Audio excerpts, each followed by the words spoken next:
It's finally here, this rematch. You've been wanting it for a long time. Does it finally feel real now? It's happening. You know, it's happening. I'm excited, man. I'm grateful every morning I wake up happy and grateful that I'm here, that Eddie's here, that we got him here, and that we got 25 minutes to find out who the better man is. Are you surprised he took the fight like under these terms? The final fight on his contract, he seems to be rolling the dice and stuff, a lot on something. I mean, he believes he's going to win, apparently. Maybe the things he's saying he really believes. Great. Let's find out who's better. I'm excited about that. You know, he's a dangerous guy, more dangerous when he's cornered, and he's coming into this fight cornered. So let's fucking go. What does it mean to fight in Canada again? I believe you're undefeated, even dating back to WEC. Canada's treating you pretty well. Even before WEC, ringside organization. I came out here before I was in the WEC and fought and won.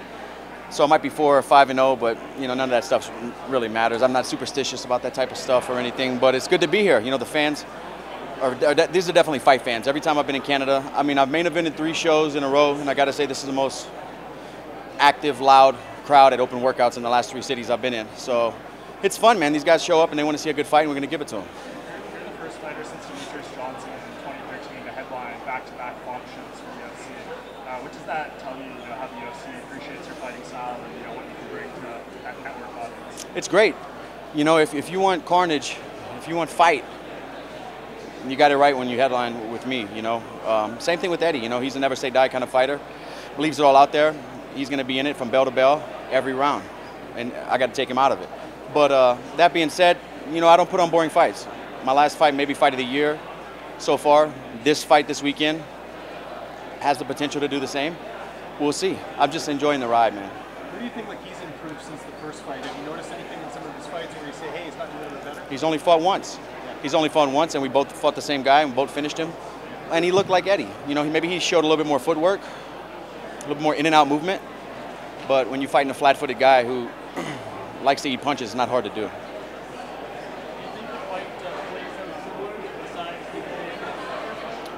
I think it will be similar if I can keep him at a range in the middle of the cage. I don't think he's going to play that game again. I think he learned his lesson in the first fight. I think he's going to try to wrestle more, dirty box, clinch, close the distance. He doesn't want to be dancing with me under the middle of the octagon. You know, in the middle of the octagon, he just can't keep up.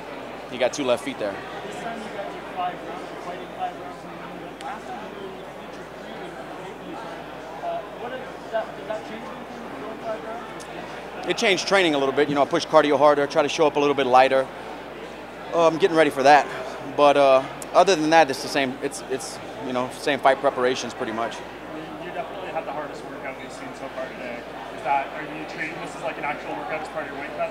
No, I'm actually going to leave here and then go back to my hotel, and I'm at my Airbnb. I have a gym there, and I'm going to start cutting a little bit tonight. So no, this was just having fun, man. We're just touching mitts, having fun. The crowd got into it. It was fun. If this is a hard workout, you haven't seen much. Any reason you went Airbnb over hotel? Just like it? Because I have my whole team with me. I mean, we all have dirty clothes, sweaty clothes. I came out Saturday, and I mean, you've been in hotels before. You have 2 beds, and then you have 4 guys with dirty clothes and gloves, and everybody's shitting in the room, man. Come on. I got a washer and dryer, a full kitchen, 3 bedrooms, nice balcony, nice city view. It's more comfortable for me and my team. Like home, I guess, right? Yeah, it's just more, you know, I'm not being schooled around by the UFC. I have my own rental car. I do my own thing. I show up to these events, sign autographs, punch mitts, show up Saturday night, crack Eddie's head, go home. This is work for me. Do you have to take care of all that stuff yourself, or like do you work with the UFC saying like I'd rather be here as opposed to a hotel? Or well, UFC's been good with me my last 4 or 5 fights that I've done this. They've sent car service, so I have a rental car that I pay for, obviously. I go wherever I want, do whatever I want, but any UFC events, any UFC scheduled events on my itinerary, they'll send a driver out to pick me and my team up and to and from. So it's nice and easy. They work with me, and they help me out a little bit with the Airbnbs. They already got money put aside for the hotel room, so they just reimburse me the hotel money, and I put it towards B&B. Some cities are more expensive. Sometimes I have to come out of my pocket, like here was more expensive. Sometimes it covers it completely, but it's good, you know. Khabib Nurmagomedov said that if he doesn't fight Conor McGregor, he wants to fight you. He said you specifically after his last fight. What does that mean, you know, getting that respect from the champion and just, you know, the UFC giving you this headline spot? Like, must mean a lot. In my heart, I believe I go out there and put on a good performance Saturday night. I'm fighting for the world title. I don't care what anybody says. I mean, people ask me, who told you that? Who confirmed that? And I told myself that every night, you know, since I've been fighting. Every night before I go to sleep, I'm going to be the world champion. And here we are. I told myself that's who told me. So you've been to Calgary a couple times for promos. You got your own car. What do you think of the city, and have you been around to see much of it? Yeah, I got to go to Bow River and run that route. I think there's like I only ran 5 miles. I think there's a 10-mile route around the river. It's really nice. The city's great. The weather's been great. It's a bigger city than I came out for a media tour, so I got to see it before, but it's a bigger city than I expected it to be. The skyline is great at night. I'm enjoying it. Like I said, I'm enjoying the ride, and it's just part of the process for me to become world champion. Here we are fighting Eddie Alvarez 25 minutes. To me, Eddie Alvarez is one of the best lightweight mixed martial artists in history. Look at his resume. I respect him a lot as a fighter. As a person, not so much. As a fighter, I have to respect it. That resume, you have to respect. And he's had a great career, but I'm hitting my stride. Tune in Saturday. You be there. Just enjoy the fight. Do you think he respects you in that same way?